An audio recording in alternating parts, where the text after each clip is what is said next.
নমস্কাৰ প্ৰিয় বন্ধুসকল স্বাগতম জনাইছো মোৰ এই ইউটিউব চেনেলটোলৈ যাৰ নাম হৈছে কমাৰ্চ কনসেপ্ট ইন আসামিজ বন্ধুসকল লাষ্ট ভিডিঅ'ত মই আপোনালোকলৈ লৈ আহিছিলোঁ বেসিক অফ একাউণ্টিং পাৰ্ট 1 আৰু আপোনালোকক দিয়াৰ প্ৰতিশ্ৰুতিৰে এইবাৰ মই আপোনালোকলৈ লৈ আহিছোঁ basic of accounting part 2 okay তো ইয়াত মই বন্ধুসকল আপোনালোকক আগবঢ়াম কমাৰ্চৰ কেনেদৰে এটা লেনদেন সংঘটিত হোৱাৰ লগে লগে সেই লেনদেনটোত থকা দুটা দিশ আমি কেনেদৰে বাছি উলিয়াম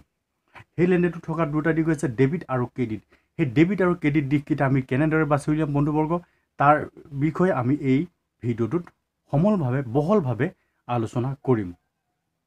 বন্ধুসকল এই ভিডিঅ'টো চোৱাৰ পাছৰ পৰাই আপোনালোকে কেনেদৰে এটা লেনদেন সংঘটিত হোৱাৰ লগে লগে ডেবিট আৰু ক্ৰেডিট কেনেদৰে বাছনি কৰিব লাগিব আৰু বাছনি কৰাৰ লগে লগে আপোনালোকে জানিব পাৰিব যে কেনেদৰে আমি জাৰ্নেল পোষ্টিং কৰিম ওকে এতিয়া আমি দেৰি নকৰি ভিডিঅ'টোৰ ভিতৰলৈ সোমাই যাওঁ বন্ধুবৰ্গ মন কৰিব বেসিক অফ একাউণ্টিং পাৰ্ট 2 আমি আজি আৰম্ভ কৰিবলৈ লৈছোঁ তো মই কৈছিলোঁ যে প্ৰতিটো লেনদেনতেই দুটা দিশ থাকে সেই দুটা দিশ হৈছে ডেবিট আৰু ক্ৰেডিট এতিয়া ডেবিট আৰু ক্ৰেডিট কেনেদৰে আমি বাছি উলিয়াম এটাহে লেনদেন হ'ব এতিয়া সেই লেনদেনটোত দুটা পক্ষ থাকিব দুটা দিশ বা দুটা পক্ষ থাকিব এই পক্ষকেইটাক আমি বাছি উলিয়াম কেনেদৰে ওকে তাহলে আমি মন কৰিম okay first one is the মই কৈছিলোঁ ডেবিট আৰু second one is the credit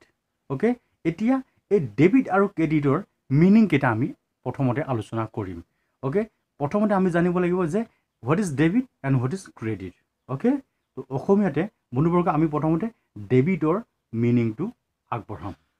এতিয়া ডেবিট অৰ্থাৎ আমি অসমীয়াতে ডেবিট বুলিয়ে ক'লোঁ যিকোনো লেনদেনৰ যি পক্ষই সুবিধা গ্ৰহণ কৰে সেই পক্ষক ডেবিট পক্ষ বোলা হয় বুজি পাইছে ডেফিনেটলি যে সুবিধা গ্ৰহণ কৰা পক্ষক আমি ডেবিট পক্ষ বুলি ক'ম অৰ্থাৎ ধৰি লোৱা সাপোজ মই সুবিধা গ্ৰহণ কৰিছোঁ তো মই হ'ম ডেবিট ওকে এতিয়া এই লেনদেনৰ প্ৰবিষ্টি কৰোঁতে পৰিমাণ সংখ্যাৰে ডেবিটক হিচাপৰ বাওঁফালে লিপিবদ্ধ কৰা হয় ডেফিনেটলি বুজি পাইছে যে যেতিয়া আমি ডেবিট পক্ষক লিখিবলৈ যাম তেতিয়া আমাৰ নিজৰ বডিৰ লেফ্ট হেণ্ড সাইডে আমি কাক লিখিম ডেবিটক লিখিম ওকে আৰু ডেবিটৰ শব্দটো চমুকৈ ডিআৰ বুলি লিখা হয় ওকে প্ৰিয় বন্ধুবৰ্গ ইংলিছতে মই ডেফিনেশ্যনটো আগবঢ়াবলৈ গৈ আছোঁ এতিয়া তো ইংলিছত debit is known as which receiving services for particular transaction is called debit okay এতিয়া প্ৰিয় বন্ধুসকল আমি আৰম্ভ কৰিবলৈ গৈ আছোঁ ক্ৰেডিট অসমীয়াতে ক্ৰেডিট বুলিয়ে ক'লোঁ ওকে এতিয়া ক্ৰেডিটৰ আমি অসমীয়া ডেফিনেশ্যনটো আগতীয়াকৈ চাম যিকোনো লেনদেনৰ যি পক্ষই সুবিধা বা সেৱা প্ৰদান কৰে সেই পক্ষক ক্ৰেডিট পক্ষ বোলা হয় ওকে ডেফিনেটলি বুজি পাইছে যে ক্ৰেডিট হ'বলৈ হ'লে কি হ'ব লাগিব যে যি পক্ষই সুবিধা প্ৰদান কৰিব ওকে সাপোজ মই কোনোবা এটা দোকানীৰ পৰা বস্তু কিনিছোঁ ওকে ডেট মিন্স কি মই সুবিধা গ্ৰহণ কৰিছোঁ তেতিয়া মই ডেবিট হ'ম আৰু সুবিধা কোনে মোক দিলে দোকানীজনে সুবিধা দিলে তেতিয়া আমি দোকানীজনক কি বুলি ক'ব লাগিব ক্ৰেডিট বুলি ক'ব লাগিব ওকে সুবিধা প্ৰদান কৰিলে কোনে সুবিধা প্ৰদান আমাক দোকানীজনে কৰিলে এতিয়া এই লেনদেন প্ৰবিষ্টি কৰোঁতে পৰিমাণ সংখ্যাৰে ক্ৰেডিটক সোঁফালে লিখা হয় ওকে ডেট মিন্স কি হয় আমাৰ নিজৰ বডিৰ ৰাইট হেণ্ড সাইডে আমি কাক লিখিম ক্ৰেডিটক লিখিম অৰ্থাৎ আৰু ক্ৰেডিটৰ শব্দটো চমুকৈ চিআৰ বুলি লিখা হয় ডেফিনেটলি বুজি পাইছে বন্ধুসকল যে আমি ডেবিটক ডিআৰ আৰু ক্ৰেডিটক চিআৰ বুলি লিখিম ওকে এতিয়া আমি ইংলিছ টাৰ্মটো ডেফিনেশ্যনটো আগবঢ়াবলৈ গৈ আছোঁ credit is known as which given the services for particular transaction that is called credit okay that means কি ক্ৰেডিট হ'বলৈ হ'লে আমাক সুবিধা প্ৰদান কৰিব লাগিব তো ডিয়াৰ ফ্ৰেণ্ডছ এতিয়া আমি চালোঁ জেনেৰেলি যে debit what is debit and what is credit okay এতিয়া ডেবিট আৰু ক্ৰেডিটৰ মিনিং অৰ্থাৎ অৰ্থ সংজ্ঞা আমি জনাৰ পাছত আমি আলোচনা কৰিম যে এই ডেবিট আৰু ক্ৰেডিটনো কেনেদৰে আমি চিনাকি কৰিব পাৰিম যে কেনেদৰে আমাৰ দৈনন্দিন ব্যৱহাৰ হোৱা একাউণ্টছবোৰত ডেবিট আৰু ক্ৰেডিটৰ ইমপ্লিমেণ্টবোৰ কেনেদৰে আমি প্ৰবিষ্টি কৰিম ওকে আৰু সেই প্ৰবিষ্টি কৰাৰ আগতে আমি কি জানিব লাগিব rules of debit and credit rules of debit and credit অসমীয়াতে ডেবিট আৰু ক্ৰেডিট কৰাৰ নিয়মসমূহ এই ডেবিট আৰু ক্ৰেডিট কৰাৰ নিয়মসমূহ জনাৰ আগতে আমি আৰু এটা বস্তু বন্ধুবৰ্গ জানিব লাগে যে ডেবিট আৰু ক্ৰেডিট বুলি কোৱা দুটা বস্তু ক'ত থাকে আৰু কোনফালে বহে আৰু কেনেদৰে আমি তাক এন্ট্ৰি কৰিব লাগে ওকে এতিয়া আমি প্ৰথমতে এটা চাব this is the debit and this is credit okay যাক আমি ডিআৰ আৰু সিআৰ বুলি লিখিম তো এই ডায়াগ্ৰামখন মন কৰিব বন্ধুবৰ্গ যে ডেবিট আৰু ক্ৰেডিট সদায় এটা টি শেপত থাকে ওকে বুজি পাইছে নিশ্চয় যে এনে ধৰণৰ টি শেপত আমি ডেবিট আৰু ক্ৰেডিটক পাওঁ অৰ্থাৎ হু সাইডে সৰি বাওঁ সাইডে আমি ডেবিট পাওঁ ডিআৰ আৰু হু সাইডে ক্ৰেডিট পাওঁ সিআৰ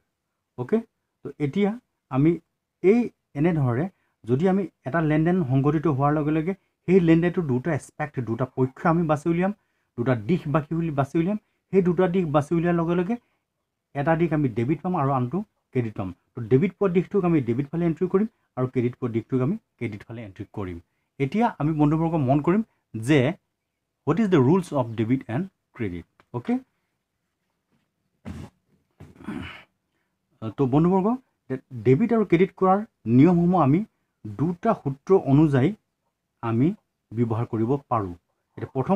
প্ৰথমটো হৈছে মডাৰ্ণ ক্লাছিফিকেশ্যন অফ একাউণ্টছৰ অনুযায়ী অৰ্থাৎ আধুনিক শ্ৰেণীবিভাগ অনুসৰি ডেবিট আৰু ক্ৰেডিটৰ নিয়মসমূহ আমি পাওঁ আৰু এটা হৈছে ট্ৰেডিশ্যনেল ক্লাছিফিকেশ্যন অফ একাউণ্টছ অৰ্থাৎ পৌৰাণিক শ্ৰেণীবিভাগ অনুসৰি আমি ডেবিট আৰু ক্ৰেডিটৰ নিয়মসমূহ পাওঁ এতিয়া বন্ধুবৰ্গ আমি ইয়াতে আলোচনা কৰিম ট্ৰেডিশ্যনেল ক্লাছিফিকেশ্যন অফ একাউণ্টছৰ অনুযায়ী ডেবিট আৰু ক্ৰেডিটৰ নিয়মসমূহ আলোচনা কৰিম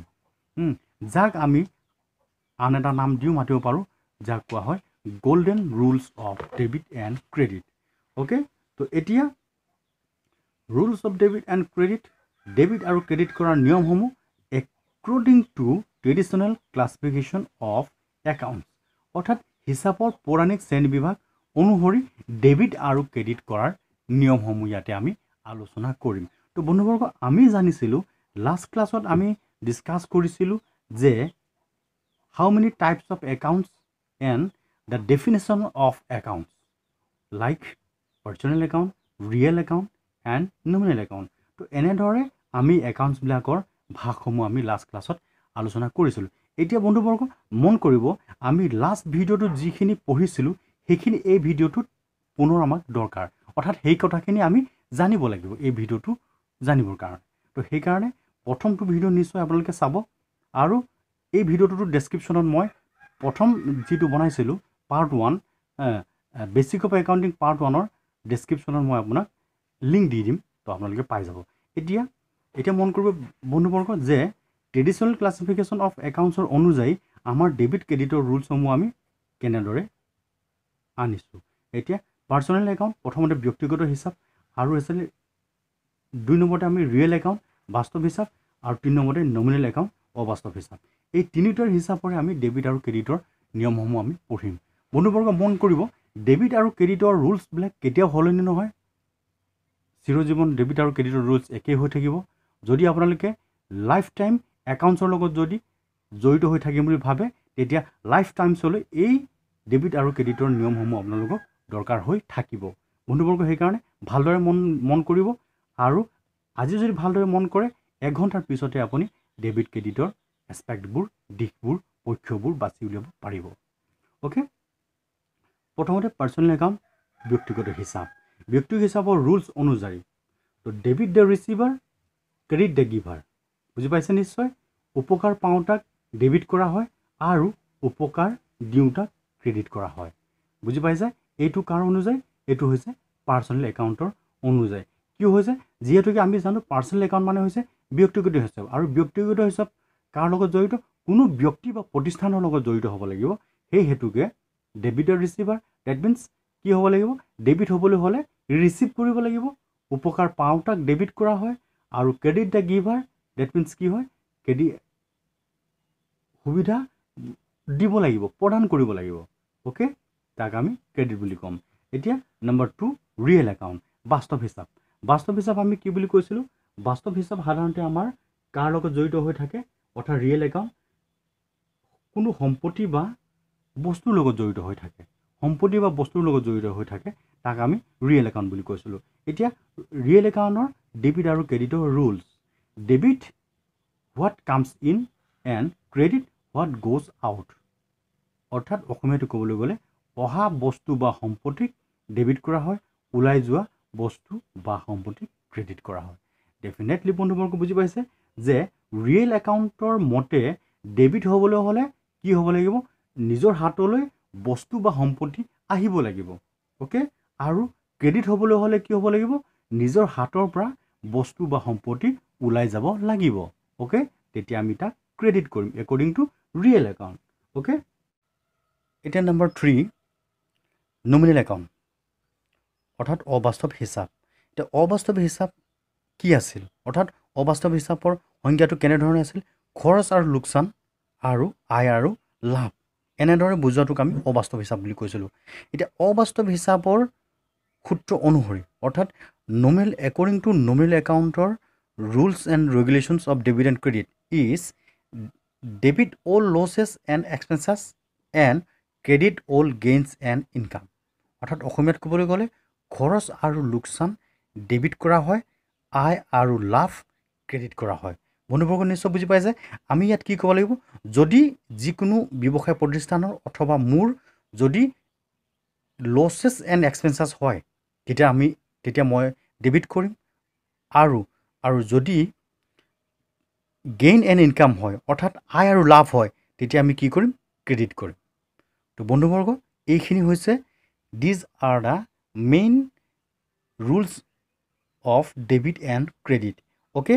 তো এই ৰুলছখিনিৰ অনুযায়ী আমি যিকোনো এটা লেনদেন হোৱাৰ লগে লগে সেই লেনদেনটোৰ দুটা পক্ষ ডেবিট আৰু ক্ৰেডিট আমি বাছি উলিয়াব পাৰোঁ। ইয়াৰ পিছতে আপোনালোকলৈ বন্ধু মই খুব ধুনীয়া 3টা এক্সাম্পল লৈ আহিম। 3টা একাউণ্টছৰ পাৰ্চনেল, ৰিয়েল এণ্ড নমিনেল 3টা এক্সাম্পল আপোনালোকৰ আগত মই আগবঢ়াম। সেই এক্সাম্পলকেইটা চালে আপোনালোকে ধৰিব পাৰিব যে দুটা দিশ ডেবিট অৰ ক্ৰেডিট কেনেদৰে আমি এটা ট্ৰেনজেকশ্যনৰ পৰা এটা লেনদেনৰ পৰা বাছি উলিয়াব পাৰোঁ। তো বন্ধুবৰ্গ এতিয়া আমি example number 1 for example number 1। Okay, তো আমি এক্সাম্পলটো ল'লোঁ পেইড কেছ টু হৰি ₹300। অৰ্থাৎ অসমীয়াত আমি ক'ম হৰিক নগদ 300 টকা আদায় দিয়া হ'ল। ইয়াত আমি এই লেনদেনটো হৈছে এটা কি লেনদেন? এই লেনদেনটো হৈছে এটা নগদ লেনদেন। অ'কে, তো নগদ লেনদেন হোৱাৰ কাৰণে ইয়াতে আমি প্ৰথমতে এনেদৰে লিখি ল'ম চলুশ্যনত। তো মই আকৌ পুনৰ লিখি লৈছোঁ পেইড কেছ টু হৰি ₹300 এনেদৰে লিখি ল'লোঁ। তো এনেদৰে লিখি লোৱাৰ পিছত এতিয়া এই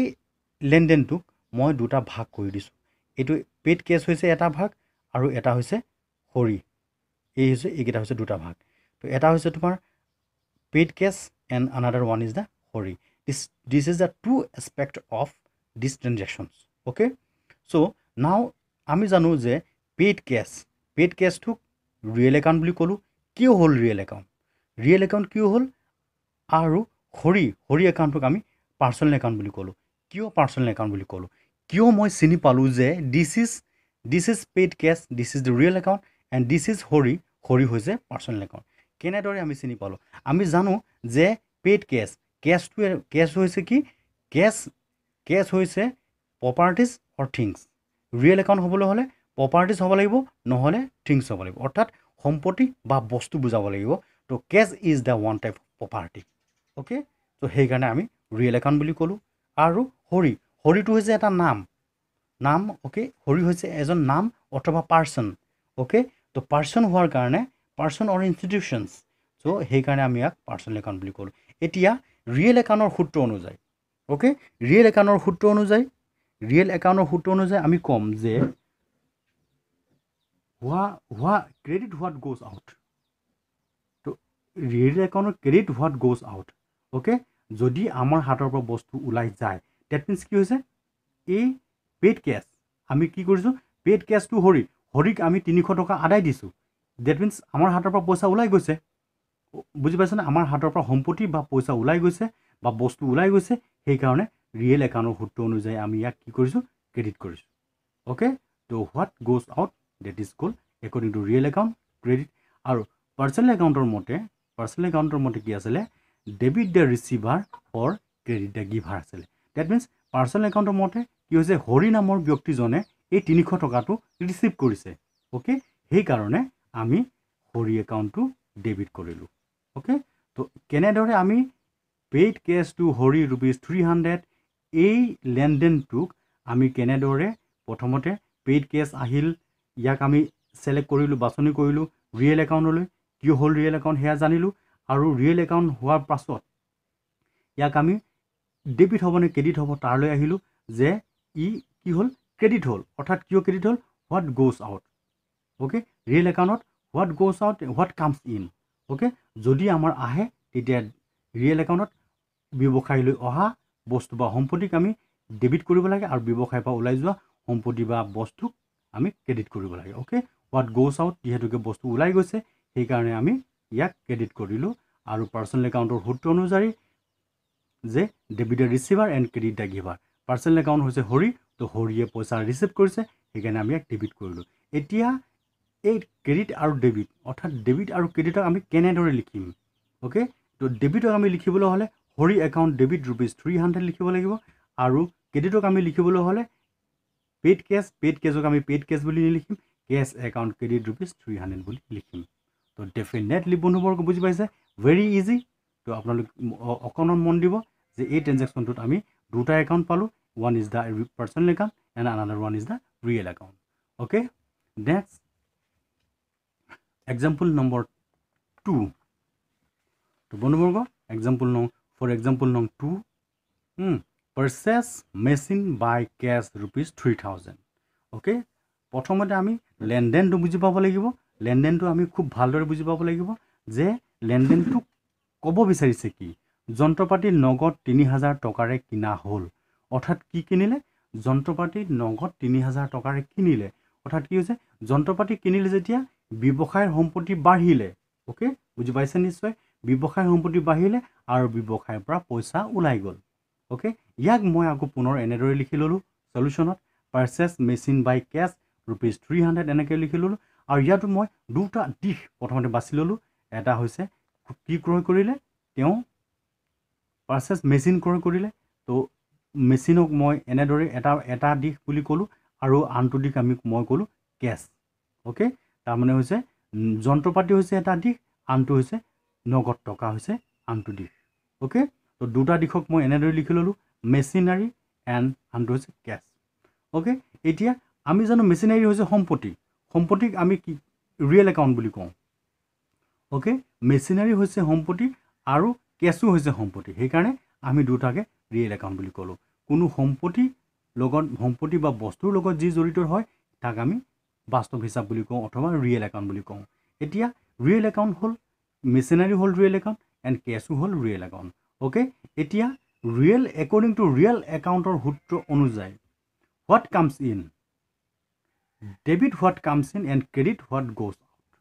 আমি বুজি পাওঁ চ' আমাৰ হাতলৈ কি আহিছে মেচিনাৰী আমাৰ হাতলৈ আহিছে ওকে মেচিনাৰীটো ক'লৈ আহিছে আমাৰ হাতলৈ আহিছে আৰু আমাৰ হাতৰ পৰা কি ওলাই গৈছে পইচা ওলাই গৈছে সেইকাৰণে আমি কি কৰিম ৰিয়েল একাউণ্টৰ সূত্ৰ অনুযায়ী এই কেছক আমি ক্ৰেডিট কৰিলোঁ আৰু এই মেচিনাৰীক আমি ডেবিট কৰিলোঁ okay debit what comes in and credit what goes out নিশ্চয় বন্ধুবৰ্গ বুজি পাইছে যে এতিয়া আমি বুজিলোঁ যে মেচিনাৰীটো আমাৰ হাতলৈ আহিছে আৰু মেচিনাৰী আমি ৰিয়েল একাউণ্ট বুলি জানিলোঁ আৰু ৰিয়েল একাউণ্টৰ সূত্ৰ অনুযায়ী হোৱাট কামছ ইন আমাৰ সোমাই অহা বস্তুখিনি আমি ডেবিট আৰু ওলাই যোৱাটো আমি ক্ৰেডিট কৰিব লাগিব ওকে সেই হেতুকে debit what comes in and credit what goes out okay এতিয়া আমি এই ডেবিটক আমি কেনেদৰে লিখিম machinery account debit ₹3000 and cash account credit ₹3000 এনেদৰে আমি লিখিম ওকে তো বন্ধুবৰ্গ নিশ্চয় এক্সাম্পলটো বুজি পাইছে তো ভেৰি চিম্পল এক্সাম্পল ওকে তো প্ৰিয় বন্ধু এতিয়া আমি চাবলৈ গৈ আছোঁ এক্সাম্পল নং 3 ওকে তো এক্সাম্পল নং 3 আমি পাইছোঁ